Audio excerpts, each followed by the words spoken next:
YouTube. What's cracking? What's going on, peeps? What it is, what it ain't.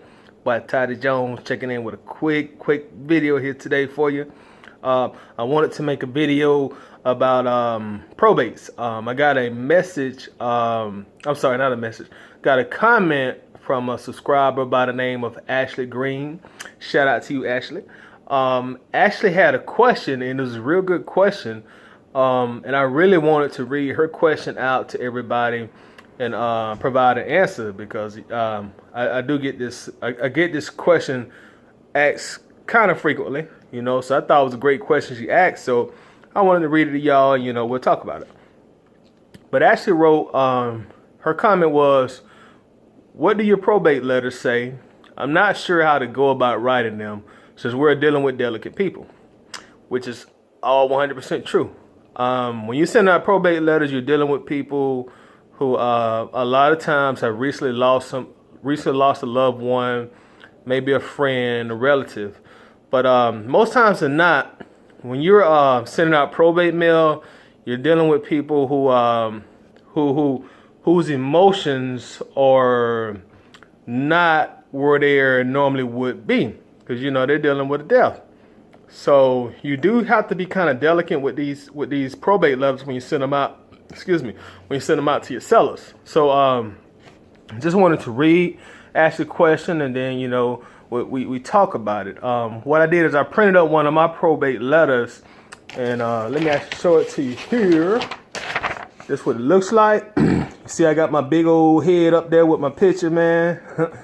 One of the main reasons I put my picture up there is because, again, you're dealing with probate sellers, and you want to, from the point you send that mail to them, you want to start building up that rapport with them. You want to start building up that rapport, building up that bond, building trust within you two. So what better way to do that by mail than put your picture there? To say, hey, this is me, Toddy, this is what I look like, I ain't got nothing to hide. So once your customer sees your face in that letter, they're probably gonna let their guard down a lot more than they normally would if you just sent them a letter, because now they got a face to attach with your literature. So that's a good thing to do, y'all. When y'all sending out probates, go ahead and get you a little headshot, put it on your letters, and start sending them out. That's a real good thing to do. Go ahead and start building that rapport the moment they open your letter. But I'm gonna go ahead and read this letter off to y'all so y'all know what it says. It says, "Dear homeowner, my name is Toddy Jones, and I'm interested in buying your home at," and I'll put the address there. "If you and I can agree on the amount we're both comfortable with, I'm willing to cover all expenses to complete the transaction. If you have ever considered if you have ever considered selling your home for any reason, we should talk right away to determine if this offer is right for you. You will not be required to make any repairs, because I will buy your property in as-is condition. You will not have to pay any realtor fees, points, or closing fees. I will make it simple, fast, and easy for you to turn your property into cash. If this is of interest to you, then call me at 404 blah, blah, blah, blah. Today, I promise a fast response. Sincerely, Toddy Jones." And then I'll put my my website address right there at the bottom too. The reason I put my website address there is because when you're dealing with probate leads, again, their emotions are not where they're normally at. So they may be interested, or they may be motivated to sell the property, but they may be in an emotional state where at this point in time they're just not in the mood to get on the telephone and talk to you. So I always put my website address on my probate letters, because if they are in one of those moods they don't feel like talking, I just want them to know, hey, you got options. Go to my website, you can put all the information in the website, and we can do the process that way.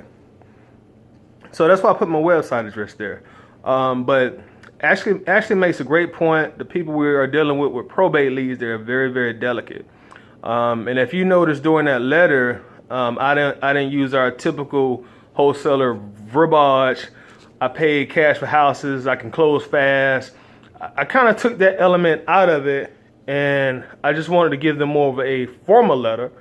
And if they're motivated to sell now or sometime in the future, go ahead and give me a call back at any time at your convenience, and we'll talk about it. So that's pretty much what my probate letters say. I love probates, y'all. I really do like them. There's some great leads. They're very profitable. I've done a lot of deals through probate. So if you're not using probate as part of your marketing, I definitely suggest that you do start it.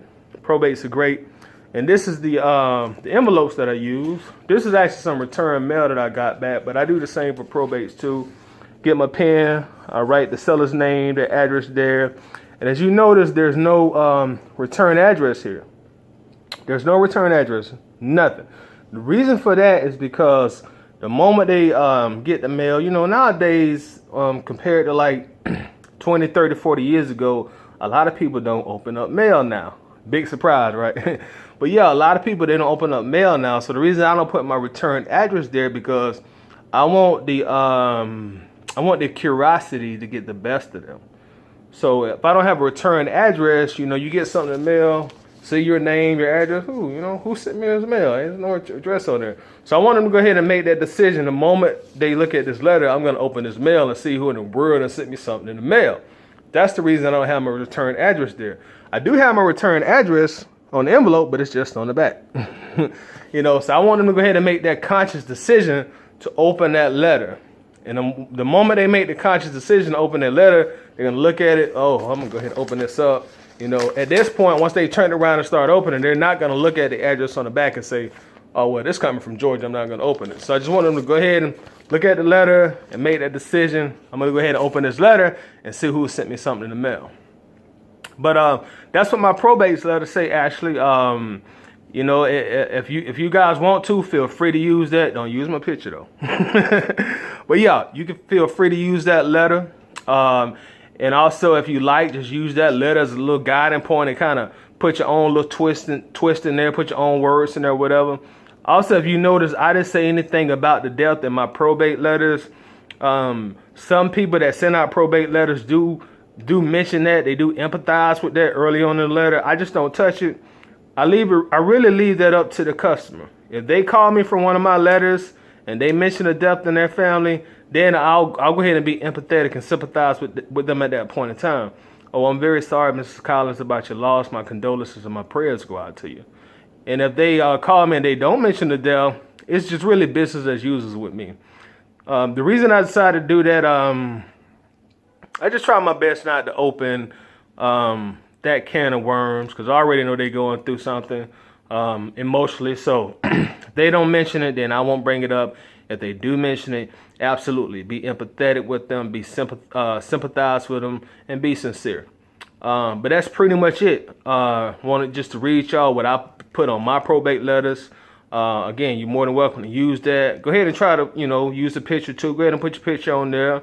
And I really think that helps build that initial bond with your customer that you want to have once you start negotiating on the deal. So that's really all I got as far as that go. Y'all don't forget, follow me on Instagram. My Instagram is Tidy_Jones. That's spelled T as in Texas, IDY_Jones. Check your boy out on IG, please. Please make sure to like the video. Definitely make sure to subscribe. As I always say, you watching the video, you ain't subscribed, why not?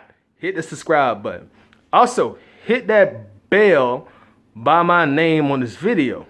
That way, when I drop new videos, YouTube will send you a notification. So you can say, oh man, look, Tidy just dropped a new video. Let me go see what the word he talking about. Yeah, so make sure to hit that bell. That way you get your notifications anytime I drop new videos. As y'all can see, still trying to get myself caught up, trying to drop these videos as often as I can, and don't be so much of a ghost. Because y'all know me, I drop like 5 or 6 videos and I disappear for a few months, trying to get out of that zone. That's just the introvert in me, so pardon me there. But I've ran my mouth long enough. I'm about at the 10-minute mark, and that's why I start trying to cut the videos off at now. Because some of y'all tell me I just run my mouth too much, which I know I do. But yeah, I'm checking out, man. I'll catch y'all people on the next video. Thursday night, football season over. There's no Thursday night football. So again, I'm probably going to jump on Man tonight. Any of y'all on Man want to get y'all butts whooped with my Falcons, hit me up on Man. My My gamer tag on Xbox is Hit Play Man. HITPLAY man. Hit me up on man. I will bust your ass with them dirty birds. I'm out of here. Y'all be good. Take care.